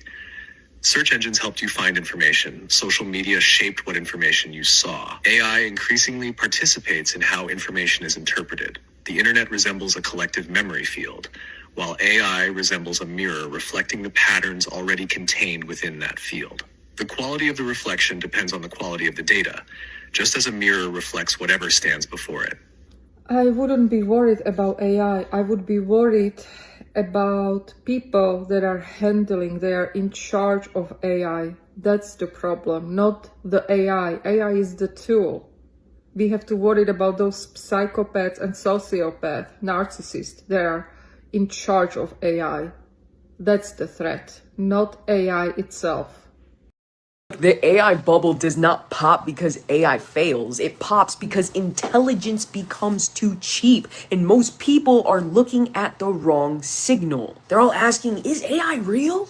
Wrong question. The internet was real. People still got destroyed in 2000. The real question is, who is pricing the future like they already own it? Like, SpaceX is reportedly targeting a $1.75 trillion IPO. Anthropic just raised $65 billion at a $965 billion valuation. Alphabet reported $37.7 billion in other income, mostly from unrealized gains on private equity securities. Amazon reported $16.8 billion in pre-tax gains tied to Anthropic, and everyone is calling this innovation. But the field is showing something else. A tech giant invests in an AI company, and that AI company spends money on cloud. The cloud company books revenue. The AI company raises at a higher valuation. The investor marks up the stake. Now, the same story shows up as revenue, profit, backlog, valuation, and market momentum. That is not fake. That is fucking worse, bro. Because real things create the biggest fucking bubbles. The dot-com bubble was not built on the internet being fake. It was built on everyone pricing the internet like the winners were already chosen. Now, AI is running the same pattern. And here is the part nobody wants to say out loud. China does not need to crash the US market by attacking it. They can crash the narrative by making intelligence abundant. Open source models, cheaper models, free models, good enough models. Models businesses can run without paying premium rates to closed US platforms. That breaks the scarcity spell. Because the US AI trade is priced like intelligence stays expensive, centralized, and controlled. But if intelligence becomes a utility, the monopoly story collapses. And when the story collapses, the market reprices. This is why your 401k might not be as diversified as you think. Your index fund, your tech ETF, your retirement account, your growth fund, they may all be holding the same AI concentration, wearing different names, different costumes. So the question is not, will AI change the world? It will. The question is, are you positioned to use AI, or are you being used as exit liquidity for the AI story? Because the next timeline belongs to the people who have cash flow, skills, audience, liquidity, and systems, not the people emotionally attached to the final phase of a bubble. Comment scroll if you want your scroll scan and access to the protocols on WAP for how to navigate this timeline. Because this is not about fear. This is about knowing your coordinates before the market forces everyone else to find theirs. Baby, not the world's biggest scammers got scammiana. Happy Friday, TGIF. Y'all know what time it is. Let's roll it on in. Rain it on in. I know I took Thursday off, but girl, I needed that, okay? I feel so refreshed. I feel like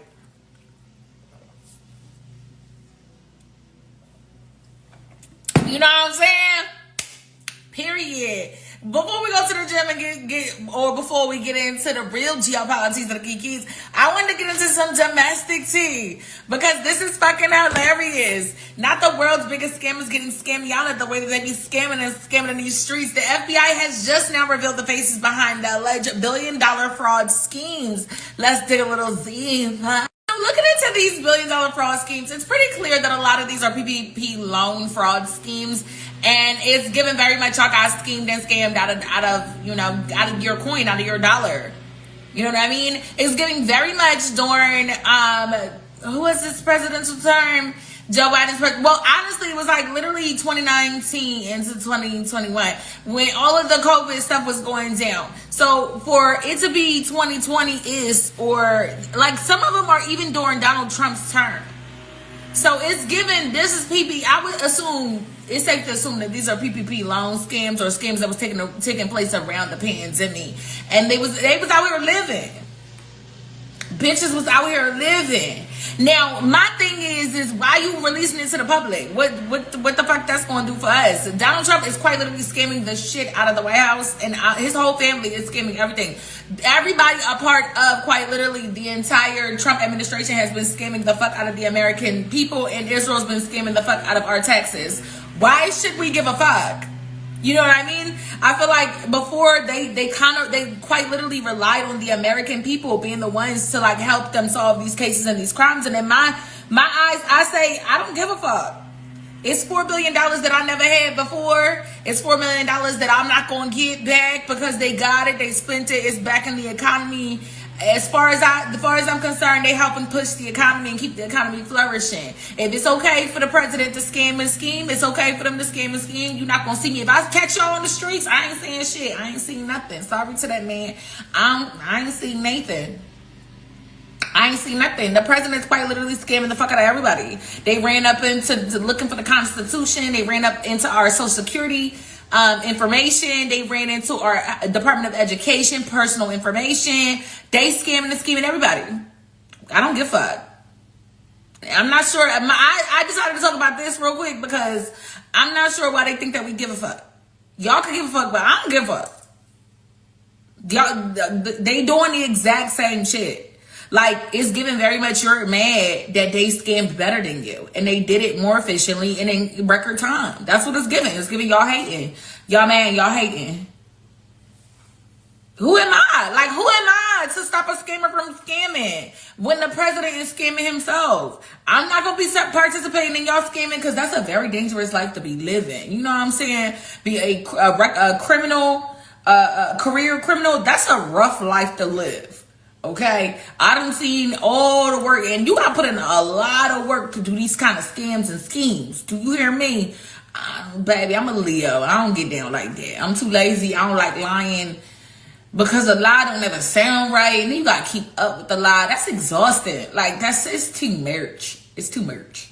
It's too much. It's too much. I can't. And I don't be scared of nobody, so like, what I gotta lie for? Like, I would rather just tell you the truth, and then I don't look good in orange. These people put in a lot of work just as much, if not a lot of work, just as much work as the president. Sorry, somebody outside my window, and he look kind of crazy. If not more work than the president, just as much work as the president is doing to scam and scheme and scheme and scam. So it's giving very much X somebody else to do it. Why you keep telling us? What y'all telling us for? Ain't that literally what y'all get paid to do? Go find the people that's scheming and scamming y'all? All right then, stop reaching out to us because we don't know nothing about nothing. And if you call yourself trying to be the hero, I urge you to remember what happened to the lady that turned in Luigi. Oh, yeah. Mind your business. Don't get involved. Mind your business. Go about your day. Go about your life. Mind your motherfucking business. And I urge you to also remember what Israel literally is doing to your country right now. They're scamming and scheming your country with the okay from your president. All right then. Mind your business. Anyway, stay tuned because there's a lot more news to go.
so many South Asian doctors and engineers because white people constructed the whole concept. British colonial rule reshaped education in South Asia to create an English-educated class useful to their empire. This made medicine, engineering, and civil service some of the clearest routes to status and mobility. After independence, these institutions stayed. But the developing economies didn't have satisfactory opportunities for these fresh graduates being produced at mass. In 1965, the US immigration law changed and opened pathways for highly skilled professionals. Because of colonialism, countries like India had lots of English-speaking doctors and engineers with qualifications the West could easily recognize. This then created the model minority myth, a stereotype used to erase structural racism and comparing Asian Americans to Black Americans. So if you think about it, white people built the pipeline, then used people who walked through it to avoid accountability, and then also turned communities against each other.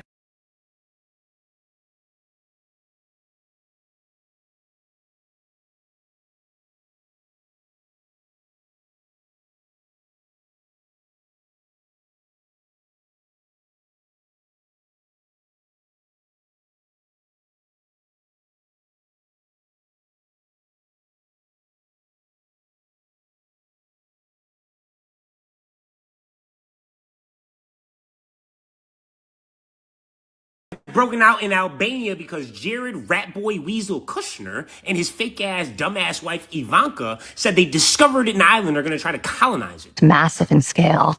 I think that's an understatement. Can you explain? Yes, it is. It is. There's no very- power on this island. You're building everything from scratch. No shit, she had to build it from scratch because it's a fucking protected land for animals and other species. Unbelievable, beautiful 1,400 hectare private island in the middle of the Mediterranean.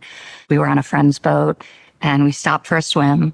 Effectively, that's how we found it. We swam to the islands. We went on a hike, barefoot all the way up to the top. Bitch, you are not Magellan.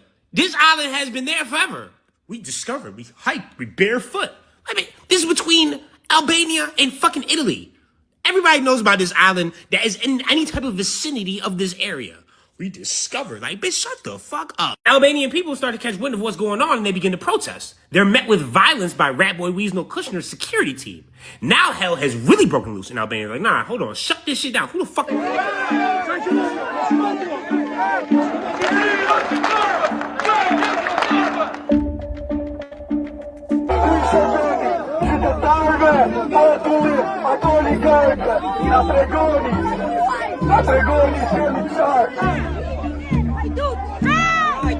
While all this is happening, this sleazeball fuck is supposedly the one that's leading the talks with Iran. Hello? Yeah, I know. Nobody voted for this fucking piece of shit. Now, you may question, how did he get all this money? Well, he is Epstein 2.0. That's according to the files. Yes, word for word. He's the one that was pulling all the strings. That goes back to Trump's first term. Then he leaves the government. Next thing you know, cozies up to the Saudis and everybody from the Middle East that we're supposed to hate. And he gets billions and billions of fucking dollars from them. He starts his own VC firm. And now he's been moving, grooving, vibing, sliding on some vociferous fucking timing. World takeover type shit. And this bitch along for the ride. And son-in-law, but really the operator. Not king, I call him Prince. BB the Bomber is the actual king over there. But this is fucked. Because, you know, a normal person would see the entire country protesting and be like, oh, my bad, my fault. I didn't know y'all felt this way about that land and that island. We can find somewhere else. But no, they're doubling down on their luxury resort. It's like, you guys fucking suck. No pulse on humanity.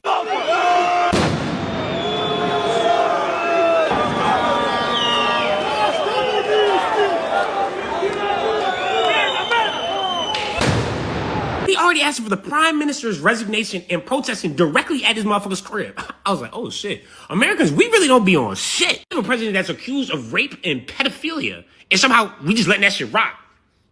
That's not a good look. Shout out to the Albanians. I was not familiar with y'all gang.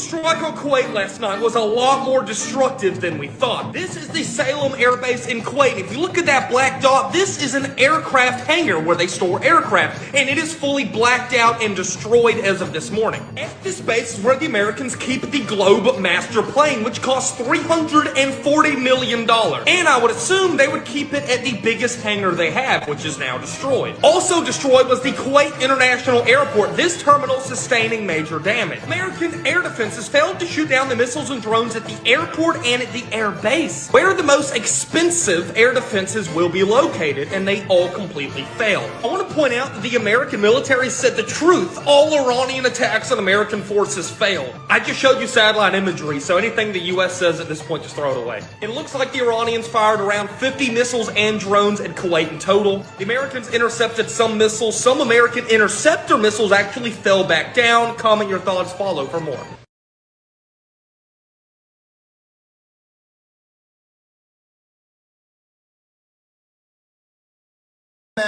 Mushtaba Khamenei, the leader of Iran, he lost his father, he lost his wife, he lost his sister, and he lost his son in an Israeli airstrike led by the USA, and he almost lost his life too. He's seriously wounded in the middle of peace negotiations with the same people who stabbed him in the back and deleted half of his family.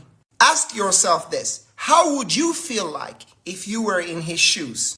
Would you talk? Would you forgive? If someone unalived my father, I would never forgive that, even less so my child. Maybe, Bismillah, Allah was merciful to Mushtaba Khamenei and granted him a victory over Firaun, just for the world to have a little bit of justice.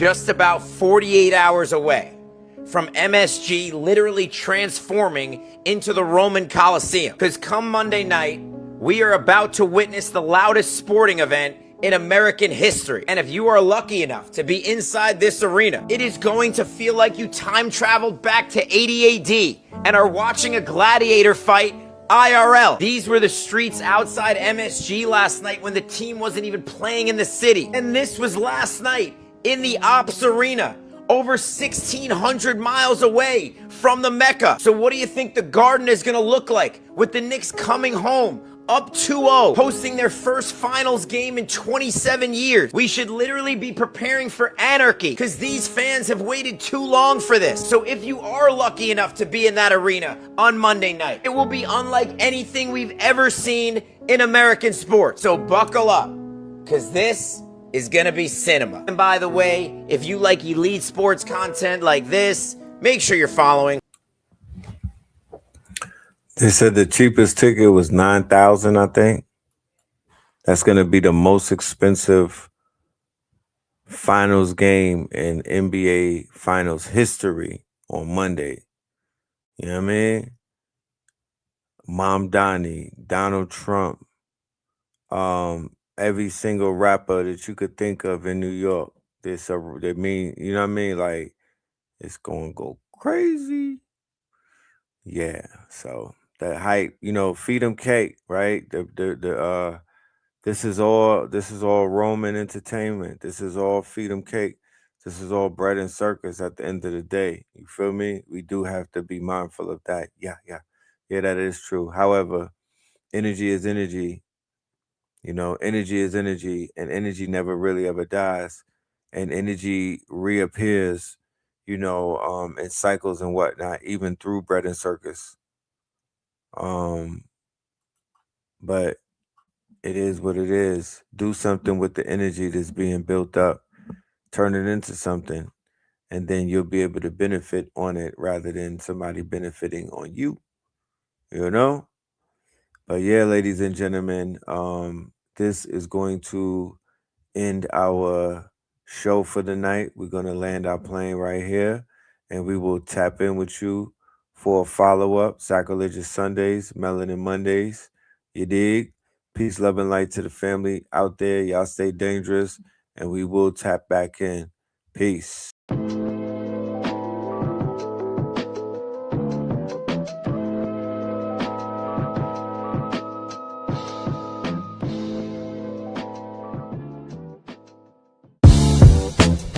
can't beat us, join us, please bring your coinage. We sink 3-pointers, money shots all net, all vets, bums we not, jet skiing in them sunny spots.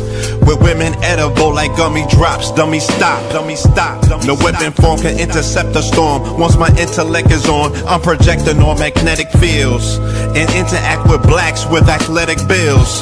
I'm all about growth and development like residents of Ebbets Fields. Not to choose between woo and chew. We wanna line them colors up like a Rubik's Cube and fade to black, yeah, the truest hue.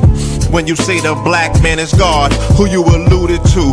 The usual Clarence 13X, a worthy guess. The words expressed come from the word in flesh. Elijah M, the NOI versus Leviathan. Messiah sent from the heavenly branches. 7 P's from since G-Dub cut down the cherry tree in the wilderness of North Mex, and we flossing death and forced aggression, or forced perception, forced protection, or forced confessions. It's all a lesson. The sorcerers from Corsica, killer tonics, sticks and drums like the Philharmonic Orchestra. You niggas still playing harmonicas from officers, fabric softener, jive turkeys popping 5 perkies, playing with keys, the Scotch stores type. For that soft white, we could've caught life, just being forthright. First class on my 4th flight, popping out like Fortnite. Every night we lit like Porsche lights. The meek shall inherit the earth, oh yeah, the scorched type. And these niggas, they some hoes in these streets. Me, I'm 10 toes in these streets. They lost their souls, niggas got holes in their feet. Shit, I'm just worried about the craft and how to perfect it. Not worried about the craft, yeah, that's out of perspectives. Focus on the chip like I'm Robert Kraft, and then how to protect it. It's the waves of the oceans. Get to the money, nigga, save your emotion. Descendant of the slaves in the graves in the oceans. Mastermind that the waves is in motions. These niggas, they addicted to the folly, addicted to that molly. Making me a movie, them sticks made of holly. I'm Dr. Manhattan, sitting on top of Manhattan. When I get all 5 rings, snap my fingers and pop up on satin. Dressed in all black, yeah, drop top the Phantom.